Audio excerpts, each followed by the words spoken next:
Bigishe aha i Bujumbura kandi tubasange aho basanzwe bakorera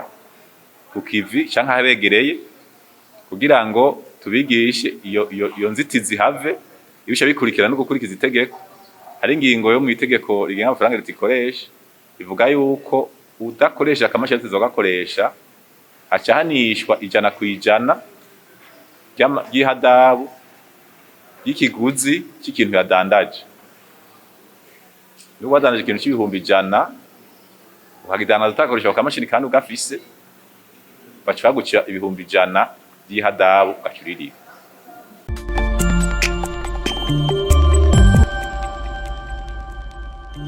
Ahandi mu bindi bihugu gatanga ku buntu ati mwe kubera ki mutagurisha igihugu niyo ntumbero cihaye ko kano kamashini leta ni bakashizeho abakozi abo bene bakiyumviriye bariyumvira no buhinga barabushiraho ni mu ntumbero yo guterera n'igihugu kuko urishe ujya miliyoni n'500 nubundi buryo gutera mu gihugu kandi nawe ukawiterereye ko kaje kamashini saho gutoza amakori gusa kaya karafasha n'umudandaza nkuko mwavyumvise kandi umudandaza gwiwe amenye ingene ruragenda ku mwanya kandi katuma n'ubusuma bwahora bugirwa mu rudandaza gwiwe bugabanuka nukuvuga uri umudandaza nk'akarero nobaha uriko uradandaza kaya kamashini karakwereka igihe mu bubiko bwawe idandaza gihere karaguha ubutumwa babwira gati idandaza gihere hamuja kurangura umva gaje bakingiye wa mudandaza ubwa mbere yuko yari kubona umukiriya aje ati mpakino kidandazwa hanyuma agashasanga ntacafise akaba ahomvye umukiriya karamufasha rero no gusuzuma ibidanazwa vyiwe igihe afise umukozi arashobora kuza akaraba mu kamashini ivyo yadandaje agashobora n'amahera bijanye bwa busuma rero bukwibwa n'abakozi avuga ko atadandaje agafata amakarato agaragara agapanga mu mangazini ibidanazwa vyagiye ivyo bishe bigabanuka kindi naco bufasha ku mudandaza hanini buramufasha kugabanya amatati yahora agiriranira n'ikigobere. Abadandaza bahora babeshegwa ugasanga nakavuga ko ikintu higuri iwawe obere kazakoronka amakori giritiwe waradandaje kwa naka kandi ugasanga ivyo bintu murabitanako fagitire yanswe n'intoki ikorosho shaka kwandi kudashaka agashirako n'ifu yawe izina ryawe hanyuma cyagaci naguriye kwa naka twaza kutoza aya makori rero iyo fagitire ukabute fagitire se yiwanje mwakano kamashini gaca gatuma ayo matati adasubira kuhaba muca mwumva neza yuko kano kamashini kubona twafashe ko kogugwa nikaza gufasha igobere gusa karafasha n'umudandaza ukagura rero ni ugura ikoresho cy'akazi kujya ugura imashini yindi ukoresha mu kazi kawe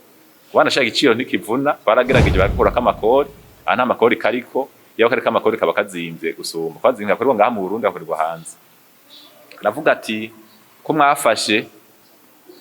ko abo gakoresha arabari hejuru y'25 ku mwaka mu bisanzwe umuntu ari musi yayo mahera ni bake cyane kuko muharuye muza gusanga umuntu aca 1,025 ku mwaka aca hafi 69 ku munsi ni butiki isanzwe igurisha ibiro nka 10 vy'umuceri canke 5 vy'ibiharage ayarayaca ku munsi nukuvuga ni make ashoboka abagakoresha banashaka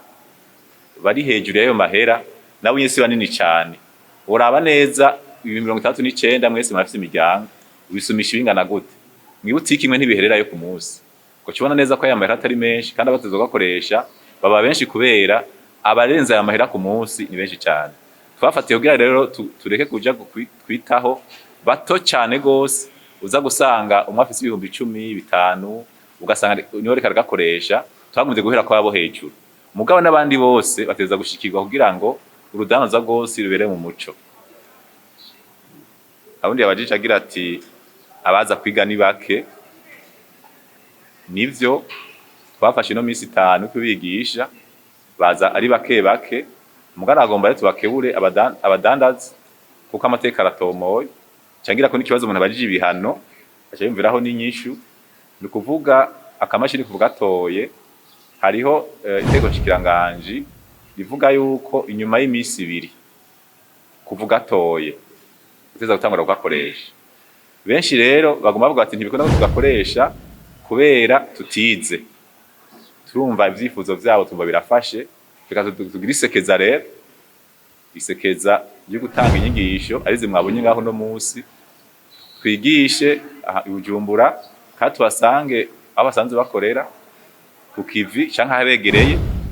kugira ngo tubigishe iyo nzitizi have ibisha bikurikira no gukurikiza itegeko. Hari ingingo yo mu itegeko rigenga amafaranga ritikoresha uvuga yuko udakoresha akamashini tuzogakoresha acahanishwa 100% y'ihadabu y'ikiguzi cy'ikintu yadandaje. Nuko wadandaje ikintu cy'ibihumbi 100 ukagidandaza utakoresha akamashini kandi ugafise baca bagucira ibihumbi 100 y'ihadabu ugacuririye. Hanyuma no ku muguzi hari ibihano bihari tugaje n'icyo cyo gitabo nyene nababwiye iryo bwirizwa. Umuguzi nawe yaguriye umuntu ntamuha fagitire yo mu kamashini bamufashe nico gidana ta fagitire afise ni 20% ico giciro cy'ikidanazo yari afise. Hari n'iteko shikanganje riko gusohoka ry'umushirana cyo ca leta risaba yuko abantu bose bagurisha muri leta batanga ibidanazo muri leta bategerezwa gutanga inyemezabuguzi yaciye mu kamashini. Atari uko ugiye kurihisha amahera muri leta uri karakurisha ukata 20%. Ndamuvise ibihano wari yabuze ibihano aca yumva inyishu. Aravuze ati aragenda ku rubuga agasanga nta connection zihari aho no gutandukanya ibintu akamashini niga ata connection irimwo ubananye fagitira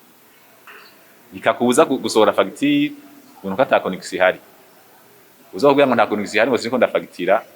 azoba ari ugwitwaza kuko kabana yagakora gusa kaza kuzirungi kugira banditse message muri WhatsApp mwese murazikoresha ata connection urandika message mugabo ntigenda mugabo message urayandika nuko maze kugira fagitire urayikora mugabo ntigenda mugabo connection je naho ica mu gatonya ikigenda biza kubuza fagitira rero ngo nta connection ihari. Kugice cy'amatara akunda gucika kuri akamashini kamaze umuriro imisi 2 wanashaka arabigira ugwitwaza turabizi neza amaye nkora akunda gucika mugara arabigira ugwitwaza ugasanga telefoni yiwe iriko irakora ara telefone atangorane yayishyize ku muriro mabonga akamashini ngo ntiyagashyize ku muriro aba yagafashe iminenegwe yego birashika ugasanga byakunze byamugoye nivyakunze ko agashira ku muriro nta matara yaronse birashobora gushika mugabo usanga telefoni ibiri kirakora akoresha mu gutelefona mugasanga akamashini kariko karaka umuriro bikoresha numwe nukuvuga akamashini yagashyize ku muriro na telefone akashira ku muriro kaba kuzuye imisi 2 ka telefone nyinshi murabizi zirenze umunsi si nyinshi akamashini koko kamara imisi 2 kari mu muriro kandi kariko karakora.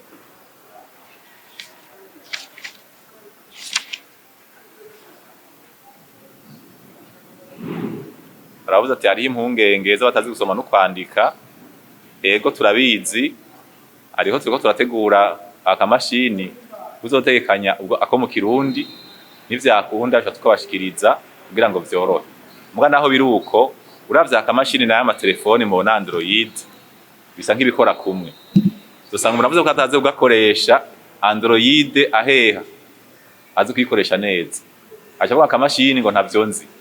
gusa abatabizi zogerageza ibishoboka imyitwarariko yabo nawe itora umuti no kuvuga kugashira mu Kirundi birakunda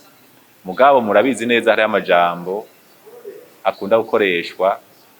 mu Kirundi ukunda gusanga ataja mu bihurirana neza riba rihari mugabo azogerageza abahinga babiriko akamashini ugira ronke urimi rw'ikirundi umuntu akoresha urimi yumvamwo. Ara ubabajije ati none kamaze gukoreshwa neza mubona amakori azodoka ku rugero rungana gute? Nta biharuro nazanye ngaho ubunyene mugabo ibiharuro birahari kuba butangiye gukoreshwa honyene amakori amaze kuduga nka TVA iramaze kwigwiza hafi 2 uko nofatira aho ntumbereye mu batanga kori banini imbere yuko kano kamashini kaza ku kwezi hatozwa imiliyoni 12 hagati ya 10 na 12 za TVA yonyene mugubu unye kugeza hagati miliyoni 24 na 30 ku kwezi nukuvuga bitumwa niki bitumwa nuko ryakori kuva umuguzi aririshe cha turibona hageze no kumenyekanisha amakori ntubukibihindura, uza gusanga twamaze kubibona. Hari abavuze ati nta mpungenge zo gucisha ku ruhande, izo mpungenge nizo zatumye haja hirya bihano, uzocisha ku ruhande azoja ngo birya bihano. Murakoze.